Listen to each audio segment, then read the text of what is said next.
So if I can see that you're coughing, I can see that you have a crutch, I can see that you have band-aids on, there has to be something wrong. Well, what happens when you don't have the band-aid, the crutch, or the pale faces? Does that mean something is still not wrong? Over the last year, I've been able to speak to kids, parents, professionals, educators, and everyone in between because I was encouraged to do so, encouraged to listen, encouraged to find out what the Lord had been pulling me towards. So it wasn't in what everyone had said. It was in that moment, what I found out, the gap, the gap in what happens to those children that are thriving and doing well, those families that seem like everything is going so well, but the ache, the gap, the misunderstanding of this hurts. What I went through at migration hurts, whether that is a parent now parenting their own child, whether that's a family trying to understand where they are in all of life's ups and downs. When you're able to find out the root of a problem, only then you can begin to heal. This past August, when we did the AWEmaker Experience, this wasn't just about hosting an event. It was about a reset. And for me, it was important to understand that listening is why we got here.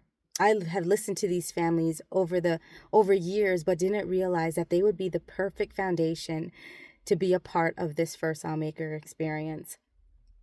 And we want to invite families for 2026 to join us on the next AWEmaker Experience. Here's something else I want to say to you, is that we put this out there. We wanted to invite anyone who was willing to come aboard. But I knew that this one, after some more listening, we invited the right families, the ones that said yes, the ones that leaned in, the ones that trusted the process, because it was a process to trust, trusting in the unknowns. So after all the time of listening and the pouring in and bringing on the right people into this experience, I realized it was what was meant to happen. Everything from day 1 to day 3, it happened just the way it needed to. And I'm so glad that the families chose to say yes, because saying yes is what they needed. The reset for me to hear and listen to their children. One of my favorite moments is our last day, the royalty day, when I was able just to take all the children. We went to the pool side and then we allowed the parents to go to the adult side. And I just sat and listened to the kids and just allowed them to have a day. We only decided to stay at the water park for 1 hour, but there was something that was necessary that we ended up staying there about 3 to 4 hours, because I gave them the ability just to be kids, just to be there. My presence allowed them just to be.